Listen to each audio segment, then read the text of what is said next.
me now? জি sir, শোনা যাচ্ছে। What about others?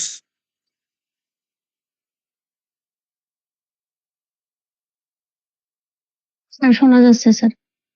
All right. So we have to take a little bit of time to begin because need to allow others to join. Next week আমাদের mid term হবে। এই সপ্তাহে mid টার্মের কথা আমি কি অ্যানাউন্স করেছিলাম কিনা আই ক্যানট রিকল। আমি কি বলেছিলাম কখনো যে আজকে মিড টার্ম হবে? Did I? জি স্যার, আমরা লাস্ট ক্লাসে এটা ফাইনাল করেছিলাম যে আপনি যদি প্রোগ্রাম পারমিশন দিলে 19 তারিখে হবে আর কি, এটা বলেছিলেন। প্রোগ্রাম পারমিশন মানে কি? প্রোগ্রাম তো পারমিশন দেয় না। মিড টার্ম তো ঠিক করে course teacher. What I can recall, হ্যাঁ টেন্টেটিভ বলছিলেন, এটা কনফার্ম না। হ্যাঁ, তো I did not confirm any date for exam, যেটা আমি রিকল করতে পারি। So I got confused from few of yours certain messages and all that. হ্যাঁ, however, এখন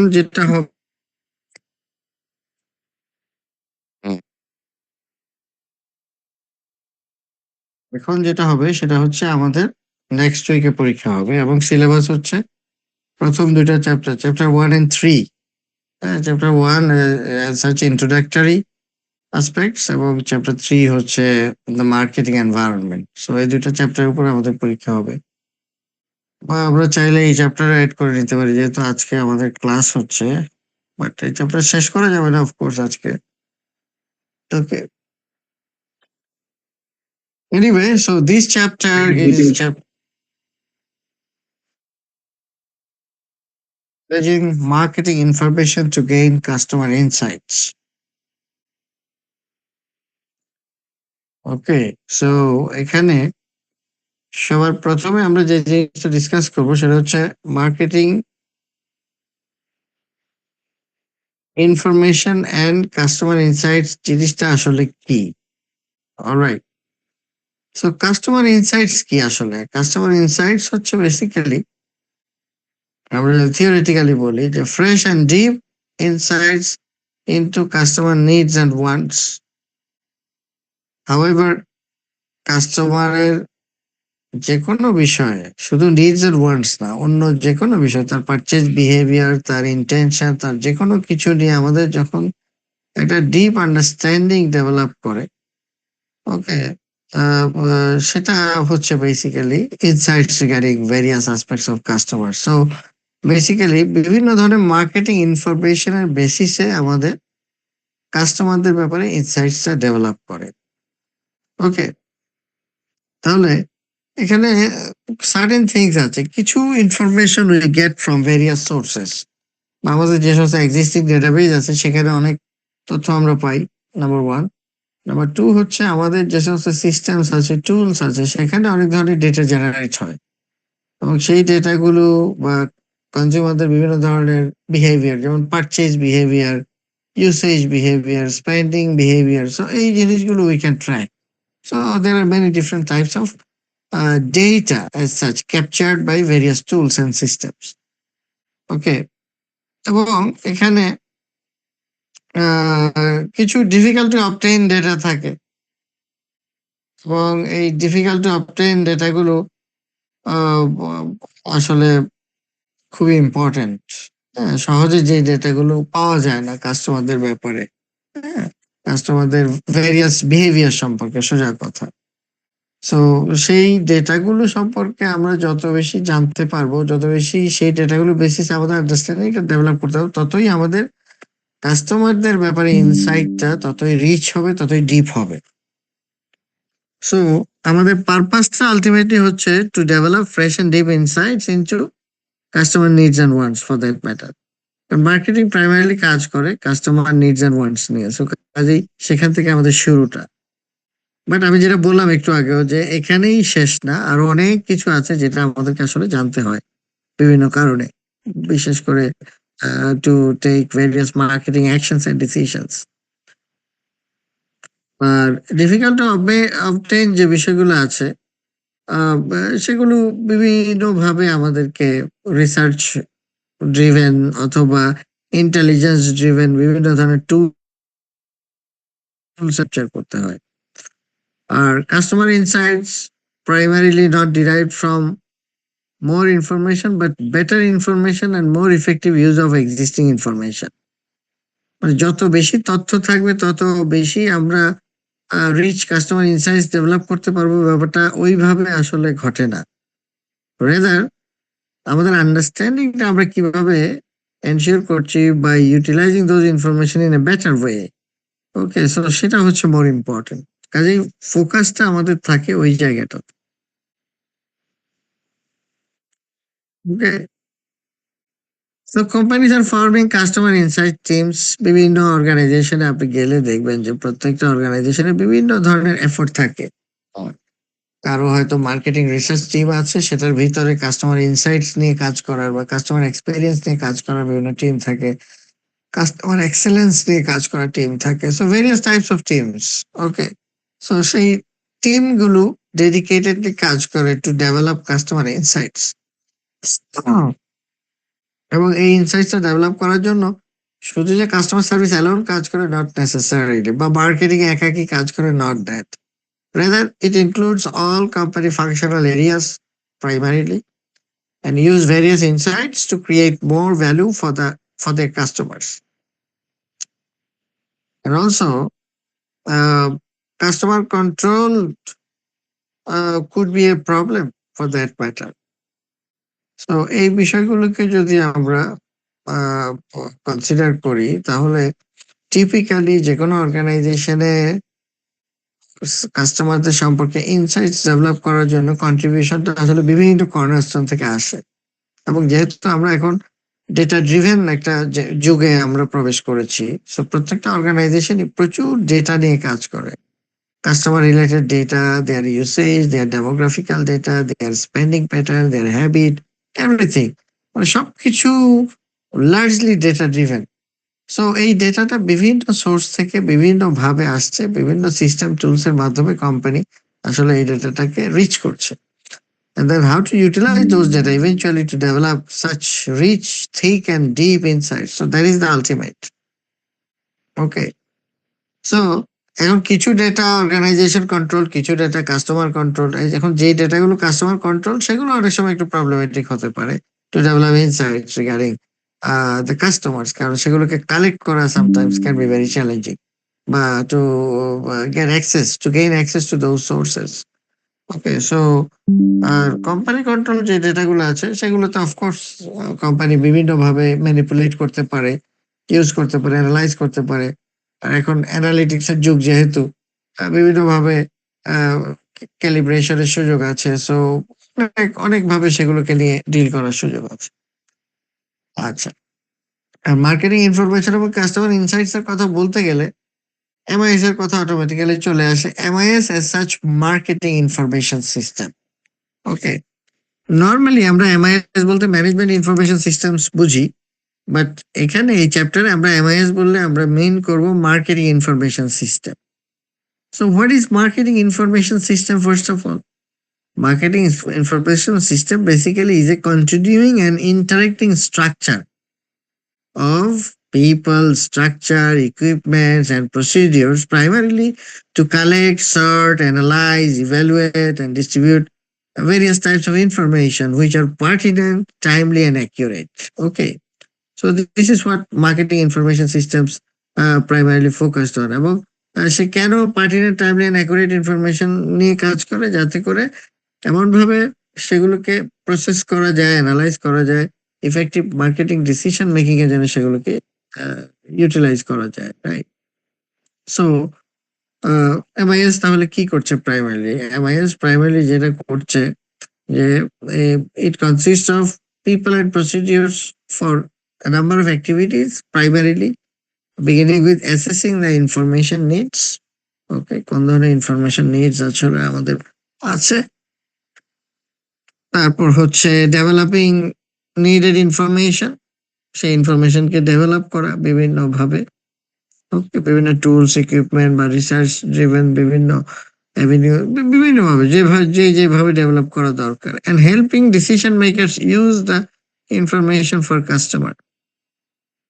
সো ডিসিশন মেকাররা যারা আছে, বিশেষ করে আমরা মার্কেটিং ডিসিশন মেকারদের কথা যদি বলি, সো মার্কেটিং ডিসিশন মেকারদের যে ইনফরমেশন নিড থাকে সেটাকে বিভিন্নভাবে ক্যাটার করার জন্য সাপোর্ট এক্সটেন্ড করা। সো কাস্টমার রিলেটেড যত ধরনের ইনফরমেশন আছে বিভিন্ন সোর্স থেকে সেগুলোকে প্রসেস করে এমন ভাবে ফ্যাসিলিটেট করা, এমন ভাবে প্রেজেন্ট করা টু দ্য ডিসিশন মেকারস, যাতে করে আলটিমেটলি তাদের ডিসিশন মেকিংটা কন্ডিউসিভ হয়, সাপোর্টিভ হয় with those information, right? So এই হচ্ছে এমআইএস এর প্রাইমারি অ্যাক্টিভিটি। আর এই কাজটা করতে গিয়ে এমআইএস কি করে? Pertinent, timely and accurate information use করে থাকে। So if you look at this diagram, এখানে দেখেন at the top, basically this is an architecture of marketing information system. So এখানে আমরা যেটা দেখাচ্ছি যে at the top আপনি দেখতে পাচ্ছেন যে marketing managers and other information users, okay, they're staying at the top. তারপর এখানে মার্কেটিং ম্যানেজার্স বলতে বিভিন্ন ধরনের ম্যানেজার্স, কেউ ব্র্যান্ডিং নিয়ে কাজ করে, কেউ সিআরএম নিয়ে কাজ করে, কেউ প্রোডাক্ট ডেভেলপমেন্ট নিয়ে কাজ করে। সো বিভিন্ন ধরনের মার্কেটিং ম্যানেজার্স, ওকে। এবং আদার ইনফরমেশন ইউজার বলতে could be anyone within the organization, যারা এই তথ্য বা এই যে সোর্স গুলো সেগুলো ব্যবহার করে থাকে। So obtaining customer and marketing insights from marketing information systems, MIS, is the key over here. So this is how they do their functioning in the organizational climate. তাহলে এখানে দেখেন in the middle box আপনি দেখতে পাচ্ছেন যে marketing information system শুরু হচ্ছে কি দিয়ে? যে অ্যাসেসিং ইনফরমেশন নিডস। তাহলে কার কোন ধরনের ইনফরমেশন নিড আছে, ডিসিশন মেকার কে বা ইউজার কে, এমআইএস এর ইউজার কে, তার নিডটা কি, তার ইনফরমেশনের নিডটা কি, সেটাকে অ্যাসেস করা, অ্যাসেসিং ইনফরমেশন নিডস। তারপর developing needed information, okay. Sorry sir, sorry for interview. Sir এটাকে ফুল স্ক্রিন দেওয়া যায় একটু স্লাইড মোডে, তাহলে আমাদের একটু দেখতে সুবিধা হবে স্যার।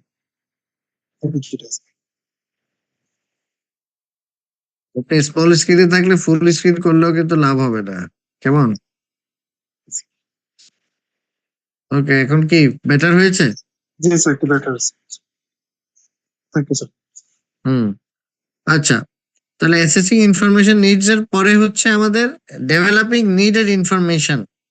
সেখানে দেখেন, সেখানে তিনটা জিনিস, একটা হচ্ছে ইন্টারনাল ডেটাবেজেস, তারপর হচ্ছে মার্কেটিং ইন্টেলিজেন্স, এরপর হচ্ছে মার্কেটিং রিসার্চ, ওকে।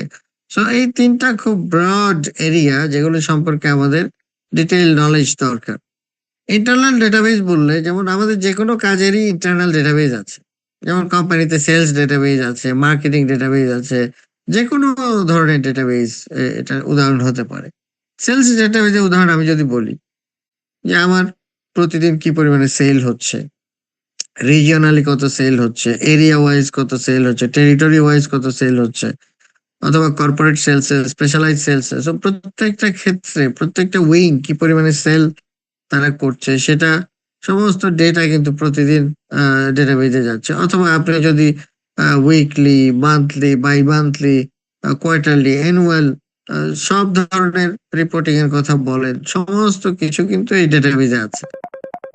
অথবা প্রত্যেকটা ট্রানজাকশন, প্রত্যেকটা প্রোডাক্ট যখন সেল হচ্ছে, ফর এক্সাম্পল সে আমরা যখন সুপার স্টোরে যাই, আমরা কোনো একটা কিছু কিনলে সেখানে একটা বারকোড থাকে, এবং চেক আউট কাউন্টারে গেলে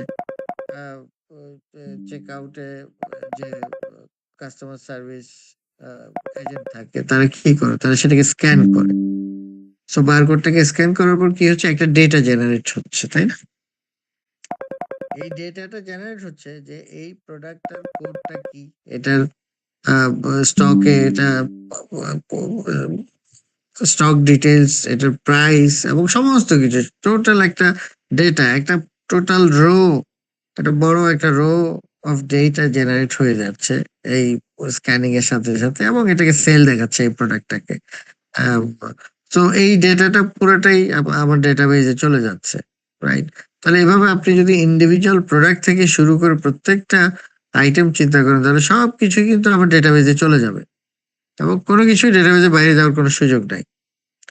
তাহলে এইভাবে আপনি সেলস ডেটাবেজ বলেন, সাপ্লাই চেইন বলেন, মার্কেটিং বলেন, প্রত্যেকের ডেটাবেজ আছে এবং ইন্টারনাল যে কোনো ডেটাবেজই আমাদের ইনফরমেশন ডেভেলপ করার ক্ষেত্রে অনেক ইম্পর্টেন্ট রোল প্লে করতে পারে। হাউএভার আমাদেরকে বুঝতে হবে যে মার্কেটিং ডিসিশন মেকারদের জন্য আসলে কোন ধরনের ইন্টারনাল ডেটাবেজ গুলো ভ্যালুয়েবল, তাহলে সেগুলোকে আমরা তাহলে ওইভাবে রেডি করব, ওইভাবে অ্যাভেলেবেল করবো so that they can use them for their purpose. তারপর হচ্ছে marketing intelligence and then marketing research. এখন মার্কেটিং ইন্টেলিজেন্স এর মধ্যে একটু যদি বলি, মার্কেটিং ইন্টেলিজেন্স এর সাথে আপনি যদি আমাদের এমনি নর্মাল ল এনফোর্সিং এজেন্সির যে ইন্টেলিজেন্স সেটার সাথে মিলান, you may get some similarity. যেমন এই যে দেখেন আমাদের এখানে পুলিশের যে ইন্টেলিজেন্স আছে, হ্যাঁ, আমাদের যে ডিটেকটিভ ব্রাঞ্চ বা আরো অনেক ধরনের স্পেশাল ব্রাঞ্চ আছে, তারপরে ডিজিএফআই আছে, হচ্ছে আপনার এনএসআই স্যার, সেনাবাহিনী, এনএসআই আছে, হচ্ছে ন্যাশনাল সিকিউরিটি ইন্টেলিজেন্স হিসেবে কাজ করে তারা। তো এরকম আরো অনেক ধরনের ইন্টেলিজেন্স বডি, অ্যাসোসিয়েশন বা অর্গানাইজেশন আছে। তো তারা বিভিন্ন ধরনের ইনফরমেশন কালেক্ট করে, প্রসেস করে এবং সেগুলোকে আবার বিভিন্ন ডিসিশন মেকার যারা আছে তারা সেটার ইউজার, তারা সেগুলোকে ইউজ করে, প্রসেস করে, ফর এক্সাম্পল।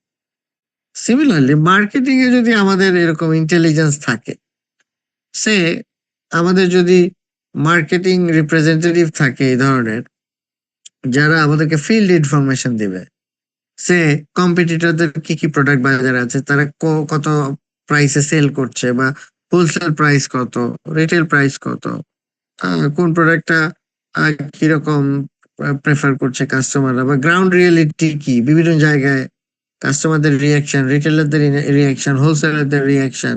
তো এরকম অনেক ধরনের অনেক তথ্য ইনস্ট্যান্টলি আপনি পেতে পারেন যে কোনো জায়গায় লোকেটেড থেকেও থ্রু ইউর রিপ্রেজেন্টেটিভস।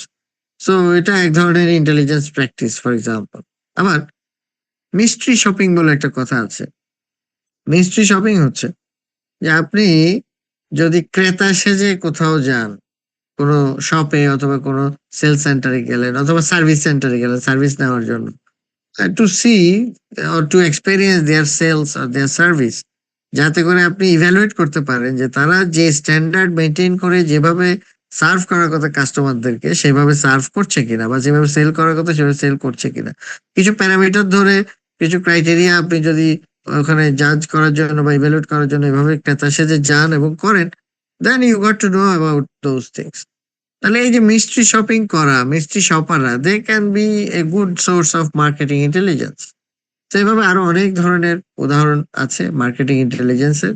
তো প্রত্যেকটা কোম্পানিরই বিভিন্ন ধরনের ইন্টেলিজেন্সের সোর্স থাকে, তারা বিভিন্ন ভাবে এই ধরনের ইনফরমেশন গুলো ক্যাপচার করার চেষ্টা করে, ডেটাবেস ক্রিয়েট করে এবং বিভিন্ন ভাবে সেগুলোকে ক্যাটার করে ফর দ্য ডিসিশন মেকারস। তারপর হচ্ছে মার্কেটিং রিসার্চ।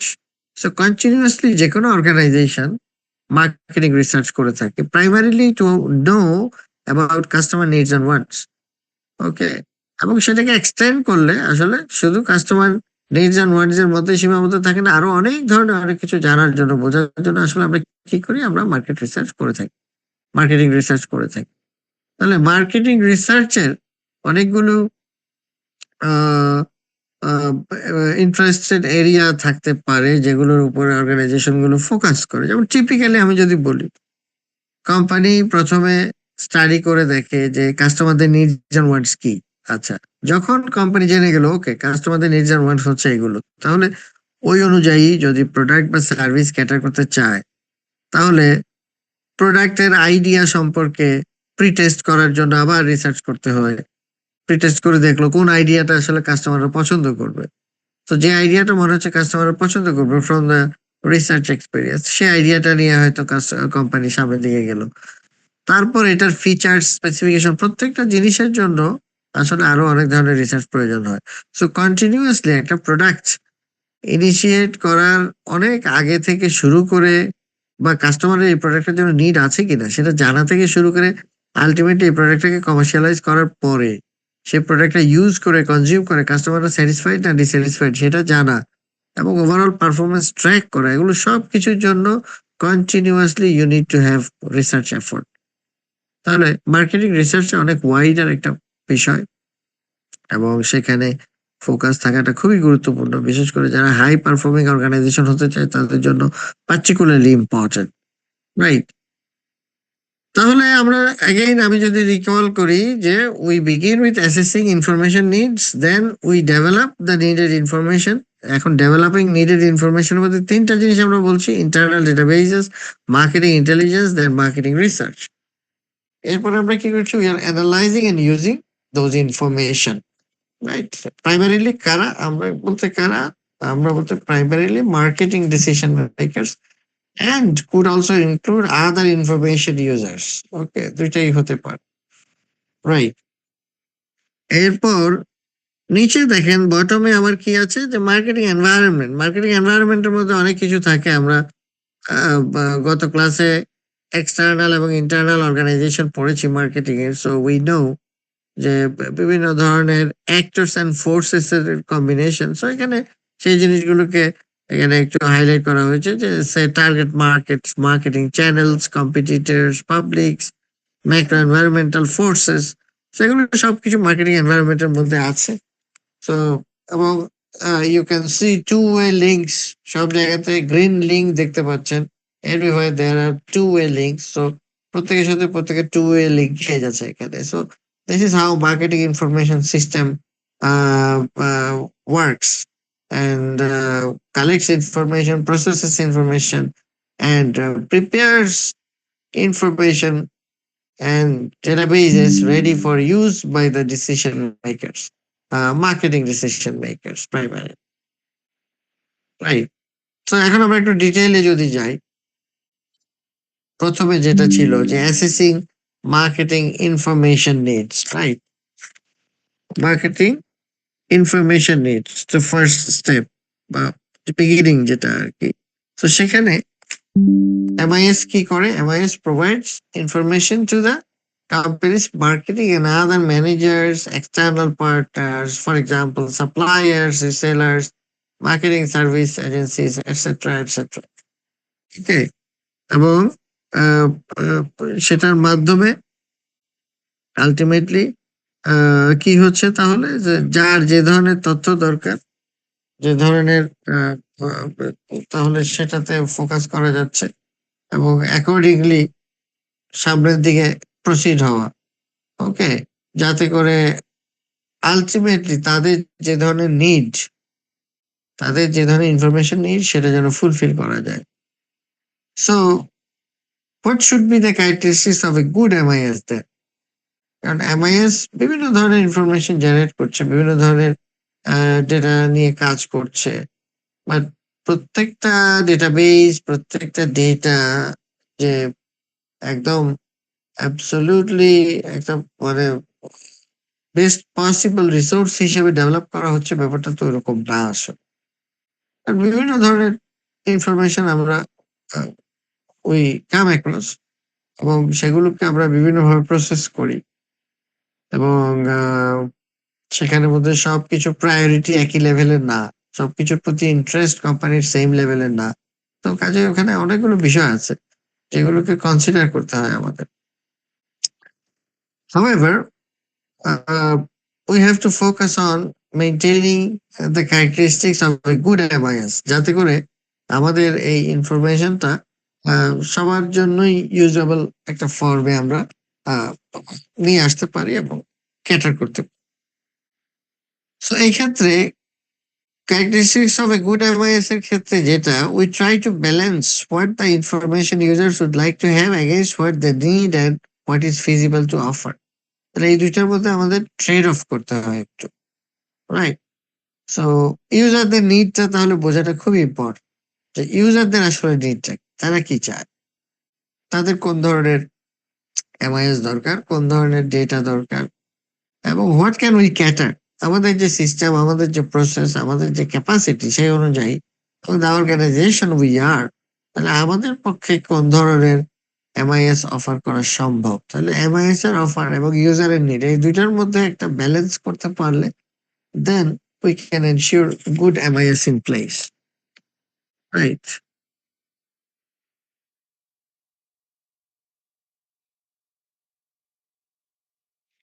তো এগুলো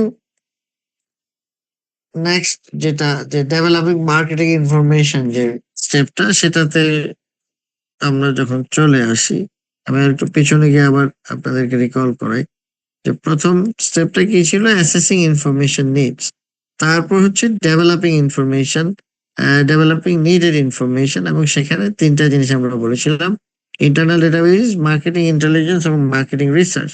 তো ব্রিফলি আমি অলরেডি বলেছি ইন্টারনাল ডেটাবেস বা ইন্টারনাল ডেটা এবং ডেটা থেকে দেন ডেটাবেজেস। তো ইন্টারনাল ডেটাবেজেস আসলে জিনিসটা কি?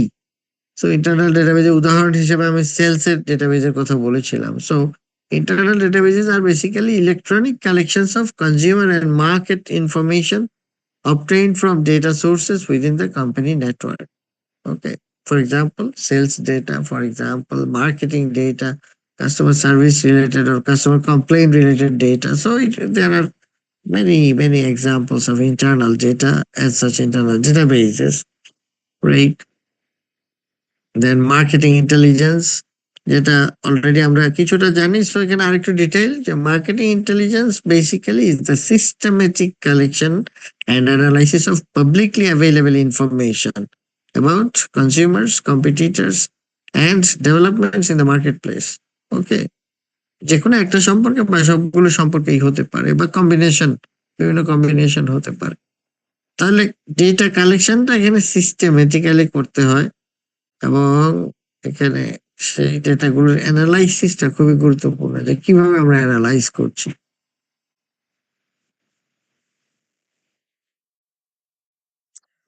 Our marketing research, already we have some clues, some ideas.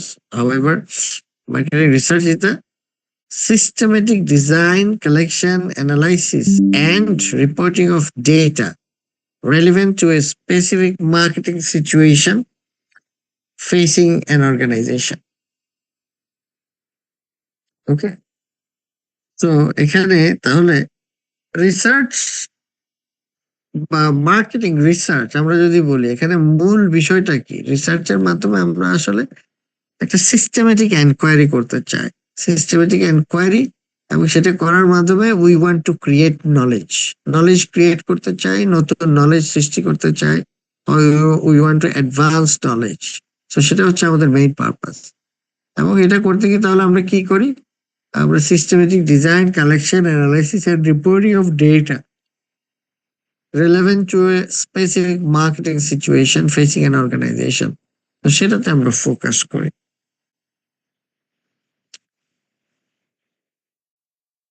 So developing marketing information, এটার কন্টিনিউয়েশনে আমরা steps in the research process এই জায়গায় এখন আছি। সো রিসার্চ প্রসেস যখন আমরা বলি, বেসিক্যালি আমরা এই 4 স্টেপ প্রসেসটা, পার্টিকুলারলি মার্কেটিং রিসার্চ প্রসেস আমরা যখন বলি, কেমন এই 4 স্টেপ প্রসেসটা আমরা ফলো করি। এখানে স্টেপ নাম্বার 1টা কি? স্টেপ নাম্বার 1 হচ্ছে developing, not developing, defining the problem and research objectives. So যে কোনো রিসার্চ করার আগে সবার প্রথমে কাজ হচ্ছে ডিফাইনিং দ্য প্রবলেম। ওকে, এবং once you define the problem, then you have to jot down the objectives, research objectives.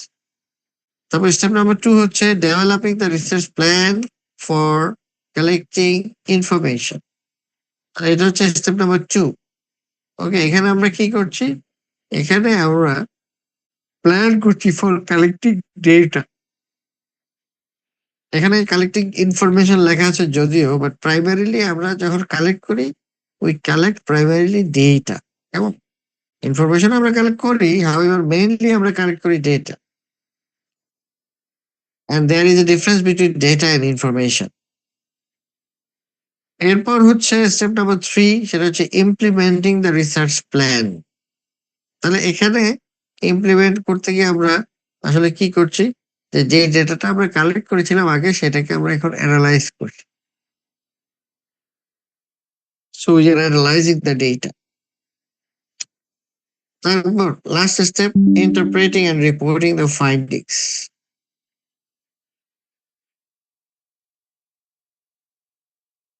তাহলে step number 1 হচ্ছে defining the problem and research objectives, then developing the research plan for collecting information and implementing the research plan, collecting and analyzing the data, and then interpreting and reporting the findings. Okay. তাহলে আমরা যদি একটা একটা step একটু ডিটেইলে যাই, যেমন প্রথম স্টেপটা হচ্ছে কি defining the problem and research objectives. So এটা করতে গেলে প্রবলেম ডেফিনিশন বা ডিফাইনিং দ্য রিসার্চ প্রবলেম এটা খুবই রিগোরাস একটা কাজ, কারণ প্রবলেমটা যদি আমরা ডিটেক্ট করতে না পারি we cannot carry out any research. For example, একটা অর্গানাইজেশনে সেলস ড্রপ করছে গ্র্যাজুয়ালি,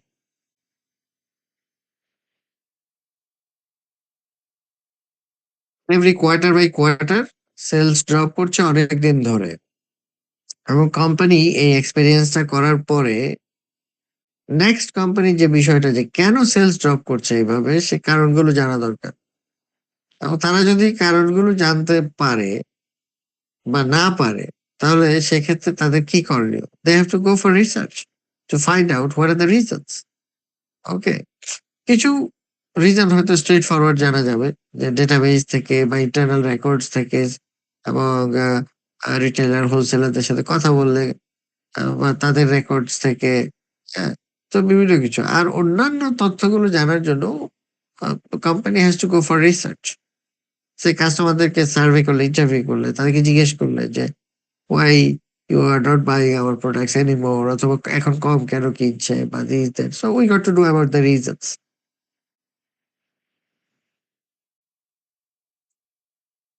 বা অ্যাসেস করে দেখলে যে রিটেইলার হোলসেলার তারা তাদের এন্ডে কোনো ইস্যুস আছে কিনা। যদি দেখি যে হ্যাঁ ইস্যুস আছে, আমাদের কম্পিটিটররা বেশি কমিশন দেয়, আমরা কম কমিশন দেই, এবং সেজন্য they are more interested to sell our competitors products, so they promote our competitors rather than us. Very simple, they are getting better terms and conditions from there. Okay, so বিভিন্ন কারণে তারা আমাদের প্রোডাক্টকে promote নাও করতে পারে, বিক্রি নাও করতে পারে। তাহলে এভাবে রিসার্চ করলে দেখা যাবে অনেক অ্যাঙ্গেল থেকে অনেকগুলো রিজন আমরা হয়তো জানতে পারবো যে এই কারণে আসলে আমাদের সেলসটা ড্রপ করছে। সো কাজেই প্রথমে প্রবলেমটাকে ডিফাইন করা, তারপর সেই প্রবলেমটাকে নিয়ে স্টাডি করা, এবং আলটিমেটলি করা। আমরা শুরুতে আমরা এই জিনিসগুলো নিয়ে ডিল করি। Okay, so we need to jot down the research objectives for that matter. Sales এর ক্ষেত্রে আমি যেহেতু বলছি যে সেলস ড্রপ করছে আমরা অলরেডি জানি, so next আমাদের জানা দরকার the reasons for drop in sales. So why sales is declining? Why sales is declining gradually? Okay, we want to know the reasons. এবং maybe we want to know the reasons from different cornerstones, from the viewpoint of customers, from the viewpoint of suppliers, and from many other viewpoints.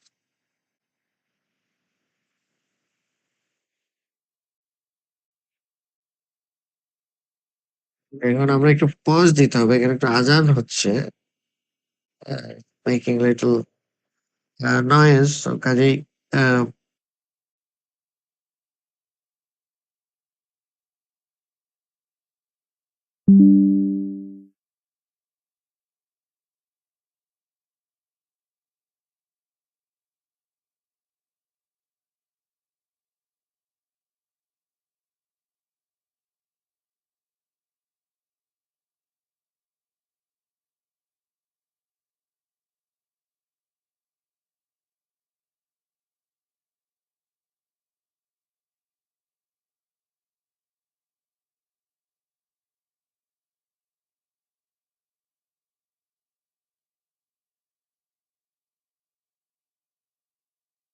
Alright, so আমরা discuss করছিলাম defining the problem and research objective. So প্রবলেমটাকে define করার পর research objectives গুলোকে আমাদের জট down করতে হবে। প্রাইমারিলি আমাদের দুই ধরনের রিসার্চ অবজেক্টিভস থাকে, একটা হচ্ছে ব্রড অবজেক্টিভ আর একটা হচ্ছে স্পেসিফিক অবজেক্টিভস। ব্রড অবজেক্টিভকে এইম বা পারপাসও আপনি বলতে পারেন। ওকে, সো যে কোনো রিসার্চেরই একটা মেইন এইম বা পারপাস থাকে, সো সেটা একটা ওয়ান। ওকে, এবং সাথে আরো স্পেসিফিক অবজেক্টিভ থাকে, that could be multiple.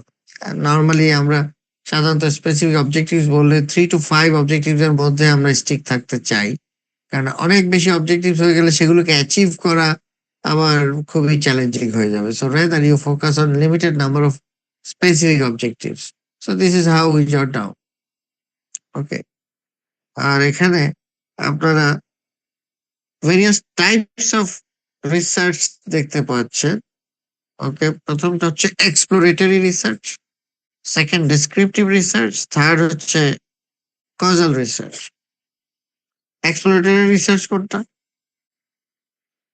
Exploratory research হচ্ছে যেটা ফর দ্য ফার্স্ট টাইম আমরা করছি in most of the cases. Okay, বা যে এরিয়াতে we have very little knowledge or no knowledge at all, সেই সমস্ত স্টাডি করার ক্ষেত্রে আমরা যে ধরনের স্টাডি করে থাকি সেগুলোকে এক্সপ্লোরেটরি রিসার্চ বলে। ওকে, তার মানে যে এরিয়াতে এখনো ভালোভাবে আসলে নলেজটা ডেভেলপ করে নাই, বা অল্প কিছু নলেজ ডেভেলপ করেছে, যেখানে আরো অনেক কিছু জানার প্রয়োজন, তাহলে ওই সমস্ত এরিয়াতে যখন আমরা স্টাডি করব, we have to go for exploratory research. তাহলে এক্সপ্লোরেটরি রিসার্চ অ্যাপ্রোচে গেলে এক্সপ্লোরেটরি রিসার্চের মাধ্যমে we got to know about those subjects. Okay, আর এক্সপ্লোরেটরি রিসার্চের ক্ষেত্রে বেশিরভাগ সময় আমরা বা it is valuable that we follow qualitative approach in most of the cases. Qualitative মেথডে যদি আমরা যাই, তাহলে আমরা deep and rich thick data আমরা সেখান থেকে কালেক্ট করতে পারি। So this is the advantage we gate.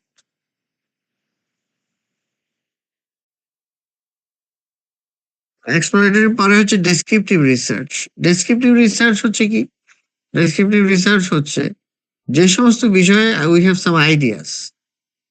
Okay, so অনেক সময় হয়তো অনেক ভালো আইডিয়াই আছে আমাদের, ভেরি গুড আইডিয়া, এবং যে ডোমেইন গুলো, যে এরিয়া গুলোর উপর আমরা স্টাডি করতে চাই, সেই এরিয়ার উপর হয়তো আমাদের অনেক ভালো নলেজ আছে। হাউএভার এটার বিভিন্ন আসপেক্টস, বিভিন্ন ডাইমেনশনস, ক্যারেক্টারিস্টিক্স, সেগুলো সম্পর্কে আমাদের বিভিন্ন কিছু জানা প্রয়োজন, এবং সেটার জন্যই আমরা we go for descriptive research. এবং ডেসক্রিপটিভ রিসার্চে অনেক সময় আমরা কি করি, বিভিন্ন ধরনের হাইপোথেসিস ডেভেলপ, এবং সেই হাইপোথেসিস গুলোকে আমরা টেস্ট। ওকে, সো বিভিন্ন ভাবে আমরা ডেসক্রিপটিভ রিসার্চ ডিজাইন করে থাকি। অনেক সময় আমরা মনে করি ডেসক্রিপটিভ রিসার্চ মানে টেক্সট বেসড এবং লম্বা চড়া করে লেখা জিনিসপত্র, ব্যাপারটা ওরকম। বিষয়টা আসলে ওই ধরনের না। Descriptive research is actually the fact যে আমাদের হয়তো কোনো একটা এরিয়ার উপরে আন্ডারস্ট্যান্ডিং আছে, নলেজ আছে, বা অনেক ভালো নলেজ আছে, বাট কিছু কিছু বিষয় আমাদের জানা দরকার, যেমন ক্যারেক্টারিস্টিক্স, ডাইমেনশনস, অ্যাসপেক্টস। ওকে, সো এই যে কিছু বিষয় আমাদের জানা দরকার, সেটা জানার জন্য আমাদের হচ্ছে descriptive approach. Okay, and descriptive approach mostly very quantitative in nature, যদিও অনেকে মিসআন্ডারস্ট্যান্ড করে এবং মনে করে যে এটা qualitative in nature. However it is mostly quantitative in nature. Right. এবং 3 নাম্বার হচ্ছে আমাদের causal research. What is causal research? Causal research হচ্ছে বেসিক্যালি যখন আমরা কোনো একটা বিষয়ের cause and effect জানতে চাই। What are the causes and what are the effects? Okay. তখন যে ধরনের রিসার্চ আমরা করি সেটাকে বলা হচ্ছে causal research. So এখানে mainly we want to know the causes or we want to know the effects of something, or we want to know both causes and effects. So cause and effect relationship, সেগুলো আমরা বিভিন্ন ভাবে study করতে চাই। So সেগুলোর জন্য হচ্ছে আমাদের causal research. So exploratory, descriptive, causal, এই 3 ধরনের রিসার্চ আমরা প্রাইমারিলি প্ল্যান করে থাকি for our research purpose. Okay, আর সেকেন্ড স্টেপটা হচ্ছে কি, যে ডেভেলপিং দ্য রিসার্চ প্ল্যান, তাই না? Developing the research plan for collecting information. Okay, so এখানে যে জিনিসটা, যে সবার প্রথমে আমাদের একটা ওভারঅল একটা প্ল্যান করা দরকার। We need to understand the need for the data, from where we're going to collect the data, what are the sources of the data, and also what are the methods we are going to follow. Okay, যেই মেথডটা follow করে আমরা eventually ডেটাটাকে ultimately collect করব। তাহলে existing source of data আমরা যদি বলি, আমরা জানি যে primarily there are two sources, one is primary source and the other one is secondary source. আর নেক্সট প্রশ্ন হচ্ছে প্রাইমারি সোর্সটা কি এবং সেকেন্ডারি সোর্স। প্রাইমারি সোর্স হচ্ছে যেই ডেটাটা for the first time we are collecting, যে ডেটাটা আগে কখনো কালেক্ট করা হয় নাই, ফার্স্ট টাইম আমরা কালেক্ট করব for some purpose. Okay, so সেটা হচ্ছে আমাদের প্রাইমারি ডাটা। আর কাউকে ইন্টারভিউ করলে, কাউকে সার্ভে করলে, কোনো মতামত দিলে, so this is primary data. আর সেকেন্ডারি ডেটা কোনটা?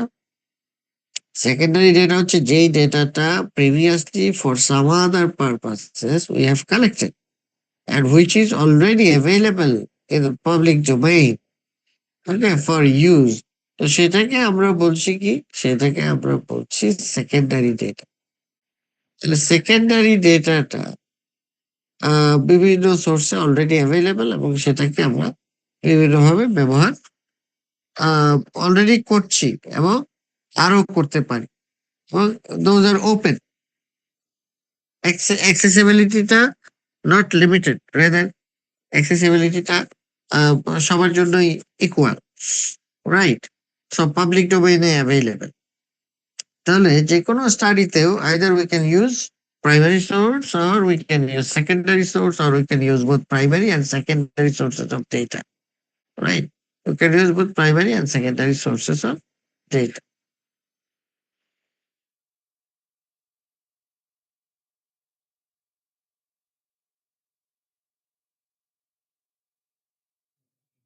Right, তারপর আমরা যেটা বলছি যে এইখানে এই স্টেপে we need to spell out certain things beginning with research approach, contact method, sampling plan and various instruments to gather data. Okay, তাহলে এখন আমরা যদি একটু ডিটেইলে যাই, যেমন প্রথমত হচ্ছে যে রিসার্চ প্ল্যানের কথা আমরা বলছি, সেই প্ল্যানের মধ্যে কি কি জিনিস থাকবে।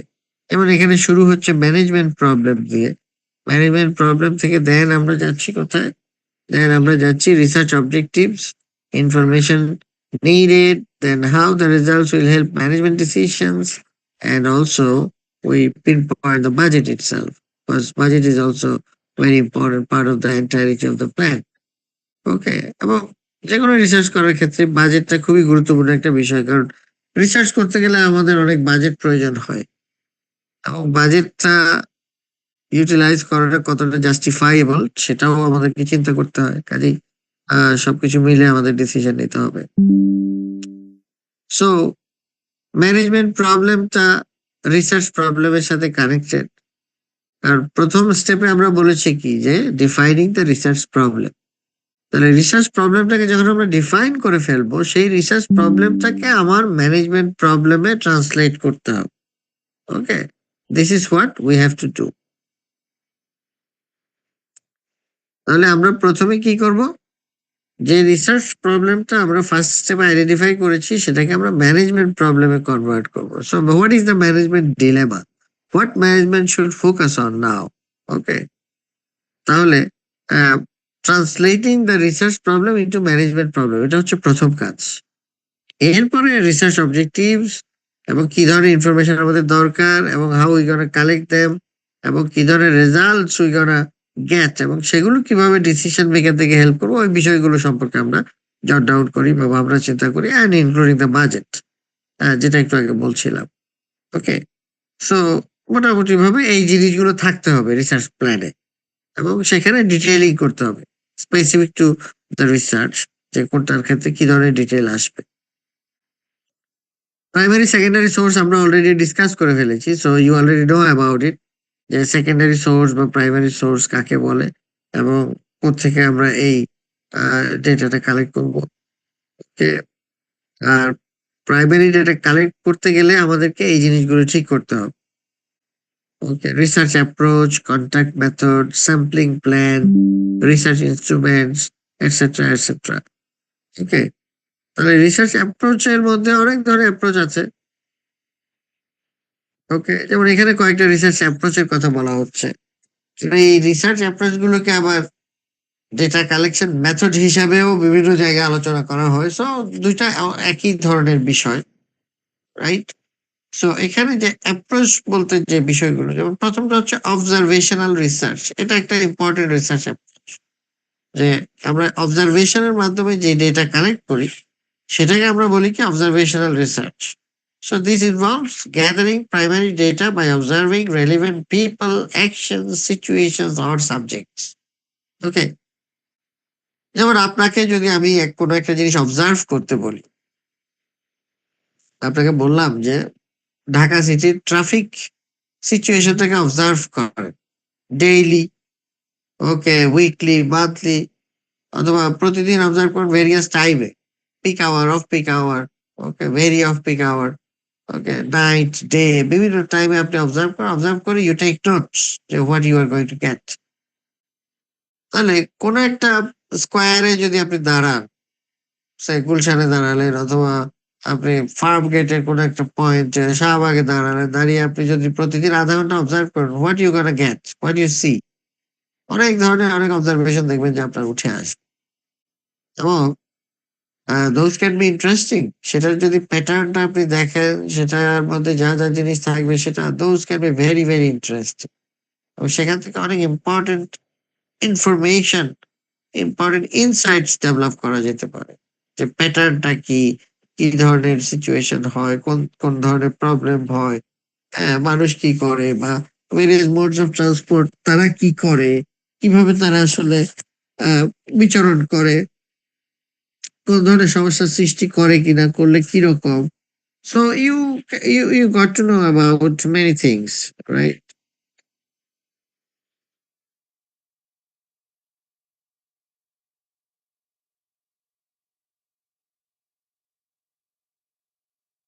এরপর আরেকটা অ্যাপ্রোচ হচ্ছে এথনোগ্রাফিক রিসার্চ। ওকে, এথনোগ্রাফিক রিসার্চ অ্যাপ্রোচটা কি? হোয়াট ইজ এথনোগ্রাফি, এটা আমাদের আগে জানা দরকার। এথনোগ্রাফি হচ্ছে কি, যে কোনো একটা বিষয়বস্তুকে আমরা যখন স্টাডি করব, সেটাকে আমরা যদি তাদের ন্যাচারাল হ্যাবিটেটে গিয়ে অবজার্ভ করি, okay, if you observe them in their natural settings, in their natural habitat, then it is called ethnography. যেমন বাঘের বিচরণ ক্ষেত্র কোথায়? বাঘের বিচরণ ক্ষেত্র হচ্ছে বন জঙ্গল। অথবা বাংলাদেশের ক্ষেত্রে আমরা যদি বলি কোথায় বাঘ পাওয়া যায়, রয়্যাল বেঙ্গল টাইগার, সুন্দরবনে রয়্যাল বেঙ্গল টাইগার পাওয়া যায়।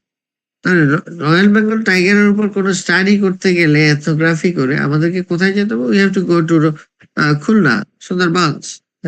We have to go there and observe how Royal Bengal tiger actually performs certain things, অথবা তার ন্যাচারাল হ্যাবিটেট, তার লাইফস্টাইল, এবং আরো অন্যান্য বিভিন্ন কিছু আমরা সেখানে অবজার্ভ করতে পারি। ওকে, অথবা সে যারা ইন্ডিজিনাস পিপল আছে, ওকে, ভেরিয়াস কমিউনিটিস, যেমন চাকমা কমিউনিটি, মারমা কমিউনিটি, আরো অনেক ধরনের কমিউনিটি আছে, তাদের জীবন ধারণ পদ্ধতি বা তাদের বিভিন্ন কিছু যদি আমরা অবলোকন করতে চাই, তাদের কৃষ্টি, কালচার, এবং তাদের ব্যাপারে আমরা যদি বিভিন্ন কিছু জানতে চাই, তাহলে what should be the best way? The best way should be we should visit where they actually live, এবং সেখানে যদি আমরা স্টে করি এবং অবজার্ভ করি, এক্সপেরিয়েন্স করি, এবং সেটার বেসিসে যদি if we develop our understanding, so this can give us very rich insights regarding their lifestyles, their habits, their culture, everything, their food, whatever. মানে যে কোনো কিছু সম্পর্কে আমাদের অনেক রিচ আন্ডারস্ট্যান্ডিং ডেভেলপ করতে পারে। So ethnographic research involves sending trained observers to watch and interact with consumers in their natural environment.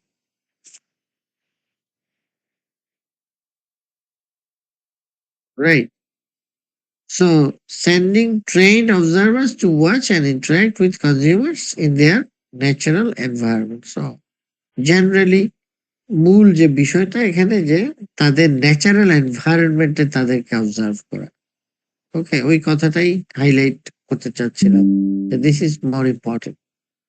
তাহলে অবজারভেশনাল রিসার্চ একটা ইম্পর্টেন্ট অ্যাপ্রোচ, তারপর হচ্ছে এথনোগ্রাফিক রিসার্চ একটা ইম্পর্টেন্ট অ্যাপ্রোচ, তারপর হচ্ছে আমাদের সার্ভে রিসার্চ। তো সার্ভে সম্পর্কে আপনাদের কম বেশি মোটামুটি ধারণা আছে। Okay, survey is one of the most widely used research methods as such, data collection methods আপনি যদি বলেন। So data collection method বা research approach বিভিন্ন নামে এটাকে আমরা আলোচনা করে থাকি, but whatever we are discussing, so it is the same. তো সার্ভেতে আমরা কি করি বেসিক্যালি? সার্ভেতে আমরা we ask some questions and we capture responses to those questions. So this is what we do in case of survey. So survey is one of the most widely used methods and best for descriptive information. So knowledge, attitude, preference, buying behavior, বিভিন্ন বিষয় নিয়ে আমরা জানার জন্য আমরা কি করতে পারি? We can go for surveys.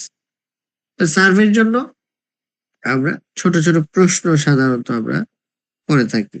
Questionnaire আমরা বলি সেটাকে, বা সার্ভে কোয়েশ্চেনিয়ার বলি। সো সার্ভে কোয়েশ্চেনিয়ারের মাধ্যমে আমরা এই জিনিসগুলো ক্যাপচার করার চেষ্টা করি। এবং সুবিধা হচ্ছে সার্ভের ক্ষেত্রে, সার্ভে ইজ ভেরি ফ্লেক্সিবল। ওকে, বিভিন্নভাবে বিভিন্ন সেটিংসে বিভিন্ন সময়ে আমরা সার্ভে অ্যাডমিনিস্টার করতে পারি এবং সেটার মাধ্যমে অনেক interesting data we can collect.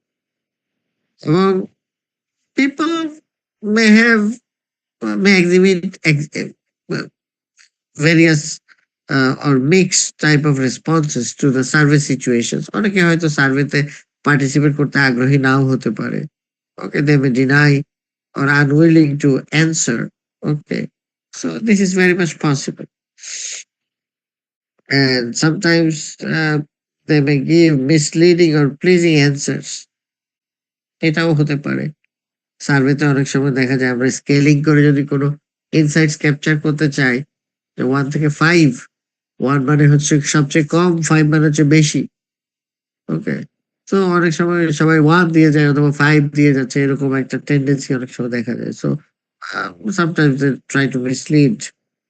And also সার্ভের কারণে প্রাইভেসি কনসার্ন আছে বিভিন্ন রকম, বিশেষ করে personal identifiers, name, designation, age, আরো অনেক কিছু, এগুলো বিভিন্নভাবে রিভিল হয়ে যেতে পারে বিভিন্ন ব্যক্তিবর্গের কাছে, যাদের কাছে রিভিল হওয়াটা হয়তো apparently privacy concern. Okay, so there are some unique advantages and disadvantages of survey approach. Right, but survey is one of the most widely used, widely followed research approach, I would say, or data collection approach or method. আরেকটা approach হচ্ছে experimental research. So the name itself implies that experimental research is based for gathering causal information, okay, as such cause and effect relationship. তাহলে primarily আমরা scientific রিসার্চের ক্ষেত্রে অনেক বেশি experimental research দেখতে পাই, যে সায়েন্টিফিক সিচুয়েশনে এক্সপেরিমেন্ট রান করে প্রমাণ করতে হয়, ডেটা ড্রিভেন প্রসেসে প্রমাণ করতে হয় যে ওকে কিসের সাথে কিসের ইন্টারাকশন হলো এবং কি পাওয়া গেল, ফর এক্সাম্পল, অথবা কি পাওয়া গেল না। সোশ্যাল রিসার্চও হতে পারে, সোশ্যাল এক্সপেরিমেন্টও হতে পারে, বা আরো অনেক ধরনের এক্সপেরিমেন্টও হতে পারে, বাট এক্সপেরিমেন্ট সবচেয়ে পপুলার হয়েছে সোশ্যাল সায়েন্টিফিক রিসার্চে। ওকে, সো আমাদের নলেজের অনেক কিছুই আছে came from experimental research, right? বিভিন্ন স্কলাররা বিভিন্ন ধরনের এক্সপেরিমেন্ট করে সেগুলোকে কনফার্ম করেছে। এরপর এই টেবিলটা একটু যদি দেখেন আপনি, যে বিভিন্ন ধরনের কন্টাক্ট মেথডস এবং তাদের রিলেটেড উইকনেসেস, ওকে, সেগুলো নিয়ে এখানে একটু কম্প্যারিজন করা হয়েছে। ভেরিয়াস কন্টাক্ট মেথডস বললে আমরা যেমন we can contact through mail, we can contact over phone, we can contact personally অথবা থ্রু অনলাইন। সো বিভিন্ন ভাবে আমরা করতে পারি। ওকে, কন্ট্যাক্ট মেথড অ্যাজ সাচ আপনি যদি সার্ভে করেন, আপনি যদি ইন্টারভিউ করেন, অথবা বিভিন্নভাবে আপনার যারা পার্টিসিপেন্ট, আপনার যারা রেসপন্ডেন্ট, তাদেরকে যদি আপনি বিভিন্নভাবে কন্ট্যাক্ট করতে চান, হোয়াট আর দ্য ওয়েজ? একটা হচ্ছে সরাসরি তাদের সাথে দেখা করা, ফেস টু ফেস মিটিং। ওকে, তাহলে সেটা হচ্ছে পার্সোনাল কন্ট্যাক্ট। আর আপনি যদি ওভার ফোন ইউজ করেন, টেলিফোনিক, অথবা আপনি অনলাইনে যেতে পারেন, অথবা আপনি মেইল করতে পারেন, এবং এখন আরো অনেক ধরনের অপশনস আছে আসলে কন্ট্যাক্ট করার।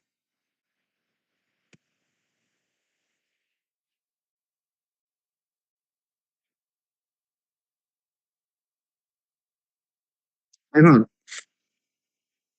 এই টেবিলের লেফট হ্যান্ড সাইডে দেখেন অনেকগুলো ডাইমেনশনস বা অনেকগুলো অ্যাট্রিবিউটস এর কথা বলা আছে, এবং প্রত্যেকটা কন্ট্যাক্ট মেথডস এর ক্ষেত্রে সেটা ভালো না মন্দ সেটা বলে দেওয়া আছে। যেমন ফ্লেক্সিবিলিটি যদি চিন্তা করি আমরা, তাহলে সবচেয়ে বেশি ফ্লেক্সিবিলিটি এক্সেলেন্ট দেখা যাচ্ছে পার্সোনাল কন্ট্যাক্টস এর ক্ষেত্রে। ওকে, যেমন কাউকে সার্ভে করলে তার সাথে যদি ফেস টু ফেস আপনার মিটিং হয় এবং then you administer the survey, it is the best. কারণ তখন কথা বলা অনেক সহজ, যেকোনো কিছু মাল্টিপল টাইমস বুঝিয়ে দেওয়া যায়, রেসপন্সটা ক্যাপচার করা যায় সহজে, এবং খুব কমফোর্টেবলি কনজেনিয়ালি সার্ভেটা অ্যাডমিনিস্টার করা যায় ফেস টু ফেস। হাউএভার, এখানে দেখেন যে মেইলের মাধ্যমে, mail as such by post, কেমন? তাহলে ইমেইলটা আপনি আলাদা একটা ক্যাটাগরি চিন্তা করতে পারেন। মেইল বলতে মেইনলি আমরা বাই পোস্ট আমরা চিন্তা করছি। হ্যাঁ, পোস্টের মাধ্যমে করলে ইট ইজ রিলেটিভলি পুয়ার, তাই না? কারণ কেউ সেখানে এক্সপ্লেইন করার জন্য নাই। সে বাই পোস্টে যেটা পেলো সেটার উপর বেস করে তাকে রেসপন্ড করতে হবে। তাহলে ফ্লেক্সিবিলিটি চিন্তা করলে this is not really flexible in that way.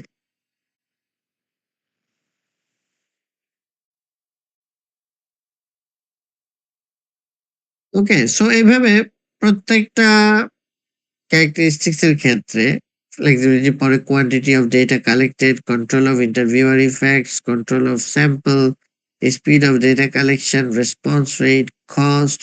So প্রত্যেকটা ক্ষেত্রে কম্পারিজনটা করা আছে। সো আমি আপনাদের 1 to 2 মিনিটস টাইম দিচ্ছি। You go through and try to understand যে কোন কন্টাক্ট মেথডের এগেইনস্টে কি বলা আছে, কোনটা ভালো, কোনটা মন্দ, এবং whether you agree or disagree. So next আমরা ডিসকাস করব যে whether you agree or disagree with what it is saying, এবং কোনটা আসলে আপনি মনে করছেন বেস্ট অ্যাপ্রোচ, কোনটা বেস্ট কন্টাক্ট মেথড। ওকে, সেটা নিয়ে আমরা একটু ডিসকাস করব। So please go through the table now then. আমরা আজকে একটু তাড়াতাড়ি শেষ করে দেব যেহেতু আজকে beginning of Ramadan. Okay, so আজকে একটু বিভিন্ন ধরনের কন্টিনজেন্সি বিভিন্ন জনের আছে হয়তো, তো সেজন্য আজকে একটু আর্লি শেষ করে দিব।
Then that can be a good decision for many instances.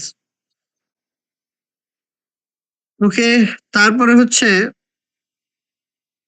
Contact methods এর মধ্যে আহ, বিভিন্ন রকমের ডিসকাশন আছে। একটু আগে যেমন আমি বলছিলাম ফোকাস গ্রুপের কথা, এফজিডি, ফোকাস গ্রুপ ডিসকাশন। ওকে, ফোকাস গ্রুপ ডিসকাশনটা কি? ফোকাস গ্রুপ ডিসকাশনটা হচ্ছে যখন একজন মডারেটরের তত্ত্বাবধানে আমরা ডিসকাস করি কোনো কিছু, এবং সাধারণত একটা গ্রুপে থাকি আমরা, গ্রুপের মেম্বার থাকে সাধারণত 6 to 8 persons, এবং not more than 10 people in most of the cases. So maximum 6 to 10. ওকে, তাহলে 6 থেকে 10 জনের একটা গ্রুপ এবং একজন মডারেটর ডিসকাশন ফ্যাসিলিটেট করবে এবং সে এনশিওর করবে যে মোটামুটি ভাবে সবাই যেন পার্টিসিপেট করে। সব কিছুতে সবাই পার্টিসিপেট করবে এমন কোনো গ্যারান্টি নাই, বাট বেশিরভাগ বিষয় যেন একজনের মতামত না আসে, মাল্টিপল পিপলের মতামত যেন আসে, সেটা এনশিওর করা, যে একটা গ্রুপের মতামত যেন উঠে আসে, সেটা এনশিওর করাটাই মডারেটরের মূল কাজ। ওকে, তাহলে মডারেটর কে হবে এটা একটা ইম্পর্টেন্ট বিষয়, এবং সে কিভাবে পরিচালনা করবে গ্রুপ ডিসকাশনটা, এবং কিভাবে সে কোন বিষয়গুলো ডিসকাস করবে। তাহলে তাকে একটা এফজিডি গাইডলাইন তৈরি করতে হবে, এবং সেটার বেসিসে একটা টাইম ঠিক করে, ভেন্যু ঠিক করে, সবার সাথে কন্ট্যাক্ট করে, তারপর ডেজিগনেটেড টাইম এবং প্লেসে গিয়ে মিট করে দেন এফজিডিটা করতে হবে, অথবা অনলাইনে করলে অনলাইনে করতে পারে। So FGD is very useful, এবং এফজিডিতে কিছু সুবিধা যেমন আছে, চ্যালেঞ্জও আছে। সুবিধা হচ্ছে একসাথে আপনি অনেকের মতামত পাচ্ছেন, একটা গ্রুপ ইনসাইটস আপনি পাচ্ছেন, এবং মডারেটর যদি ট্রেন্ড হয়, মডারেটর যদি এফিশিয়েন্ট হয়, তাহলে এফজিডির মাধ্যমে অনেক ভালো ডেটা কালেক্ট করা সম্ভব। However, কিছু চ্যালেঞ্জ আছে। This can be expensive depending on the profile of the candidates. Respondents কারা, তাদের প্রোফাইল কি, সেটার উপর নির্ভর করবে এক্সপেন্সটা। তারপর sometimes it is very difficult to generalize from small group, কারণ 6 জনের 8 জনের একটা গ্রুপ থেকে আপনি যদি কোনো একটা জিনিসের কনক্লুশন আসতে চান, so this is very difficult. অনেক সময় রিসার্চে আপনার এটাকে জাস্টিফাই করাটা কঠিন হয়ে যাবে, কারণ একটা স্মল গ্রুপ কি মনে করে সেটা লার্জ গ্রুপ আসলে মনে করে কিনা, how do you no?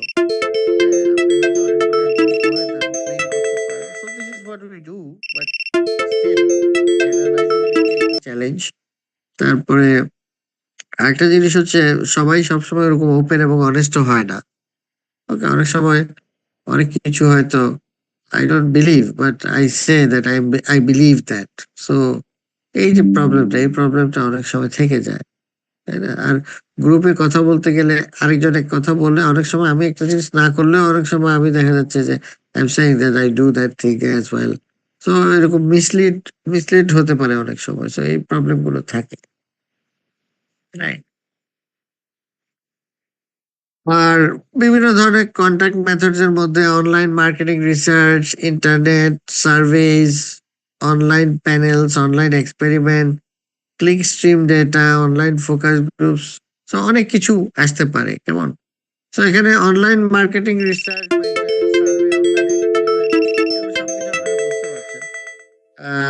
Online panels, click stream data, এই যে বিষয়গুলো, এগুলো বিভিন্ন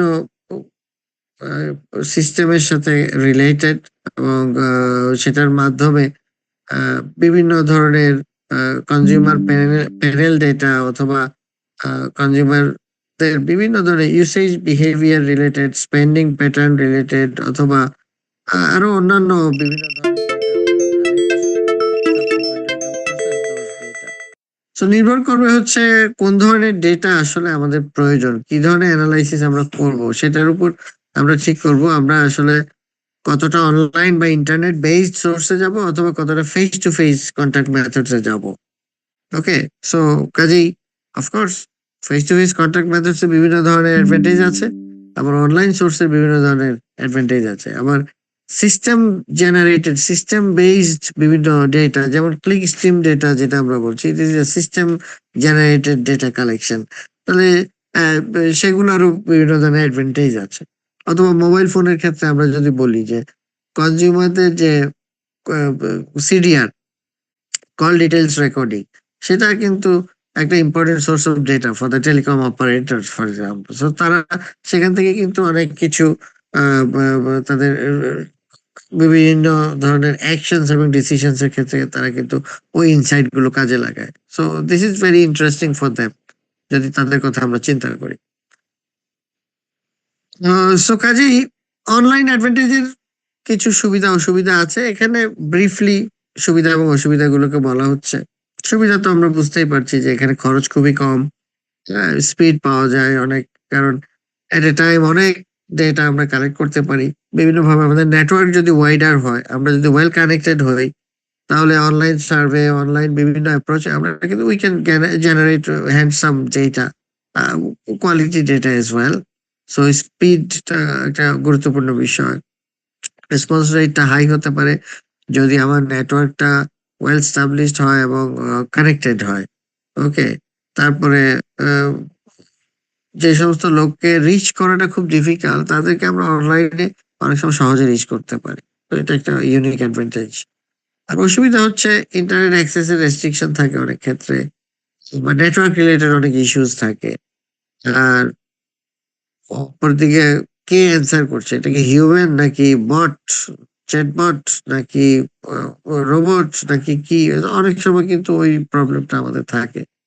তো কাজেই হিউম্যান এজেন্টের ইন্টারাকশন আমাদের দরকার যদি হয়, তাহলে weather human agent is responding, এটা আমাদের এনশিওর করতে হয়। এনশিওর না করতে পারলে অনেক সময় কিন্তু ডেটার কোয়ালিটি বা অথেন্টিসিটি সেগুলো নিয়ে অনেক সময় আমরা অনেক প্রবলেমে পড়ে যাই।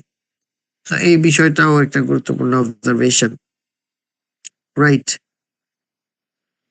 এরপর হচ্ছে আমাদের স্যাম্পলিং।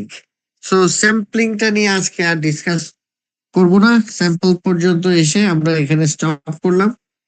নেক্সট ক্লাসে আমরা স্যাম্পলিং থেকে স্টার্ট করব। স্যাম্পলিং জানতে হলে আগে আসলে পপুলেশন জানতে হবে, পপুলেশনের পর then we have to know about sampling. Okay, so marketing plan করতে গেলে আমাদের স্যাম্পলিং প্ল্যানটা করতে হয়। পপুলেশন এবং স্যাম্পল দুইটা কনসেপ্ট খালি একটু বলে নেই।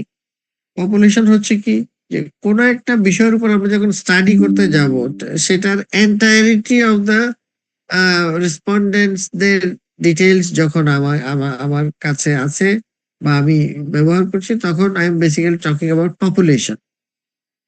আর যখন পপুলেশনের একটা সাবসেটের উপর আমি স্টাডি করি, তখন সেটাকে বলে স্যাম্পল।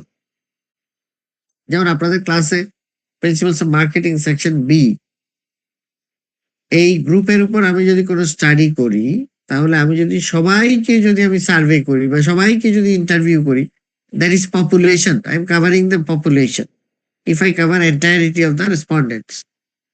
আর যদি আমি মনে করি না, এখান থেকে সার্টেন পার্সেন্টেজ সার্টেন অ্যাপ্রোচে আমি ঠিক করবো, সো আলটিমেটলি আমি ঠিক করলাম যে সে টোটাল 10 or 12 পিপলকে আমি কভার করবো, যার মধ্যে 5 জন ফিমেল, 7 জন মেল ফর এক্সাম্পল। তাহলে এই যে অ্যাপ্রোচে আমি যাচ্ছি, এটা হচ্ছে কি, এটা হচ্ছে স্যাম্পলিং, কারণ আমি একটা সাবসেটকে আমি কভার করছি। আপনাদের সেকশনে যদি 20 বা 25 পিপল থাকে, সেখান থেকে আমি যদি 12 পিপলকে কভার করি, তাহলে কি দাঁড়াচ্ছে, তাহলে একটা সাবসেটকে আমি কভার করছি। তাহলে স্যাম্পল কাকে বলে, কিভাবে আমরা স্যাম্পলিং ডিসিশন গুলো নেই, তারপরে বিভিন্ন ধরনের স্যাম্পলিং টেকনিক্স আছে, এগুলো নিয়ে আমরা মোটামুটি নেক্সট ক্লাসে ডিসকাস করব। আজকে তাহলে ডিসকাশন এইটুকু পর্যন্ত থাকলো। এখন কারো কোনো প্রশ্ন আছে কিনা, বুঝতে পেরেছেন কিনা যা ডিসকাশন হয়েছে আজকে? Is everything understandable to you?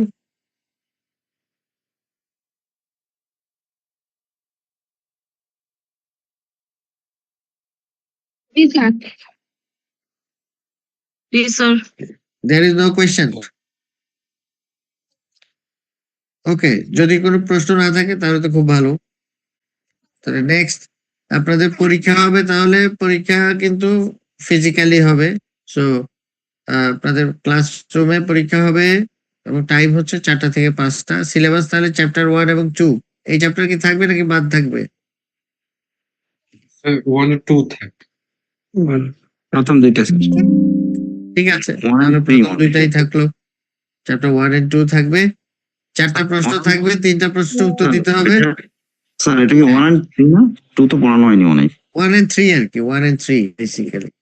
Sir chapter 1 and 3 হ্যাঁ, গুগল ক্লাসরুমে আমি দিয়ে দেবো, গুগল ক্লাসরুমে আমি দিয়ে দেবো। বাট স্লাইডের উপর খালি নির্ভর না করে please go through the book as well. বই পড়েন বা আপনার লেকচার নোট সবকিছু মিলে প্রিপারেশনটা নেবেন। জি স্যার, বইটা কিনেছি, ফিলিপ কটলারের বইটা কিনেছি স্যার। আপনার স্লাইডগুলো হইলে টপিকগুলো ধরে ধরে একটু ডিটেইলস পড়তে পারতাম স্যার। ঠিক আছে, ঠিক আছে। Okay, so thank you very much. Thank you. আসসালামু আলাইকুম স্যার। ওয়ালাইকুম আসসালাম।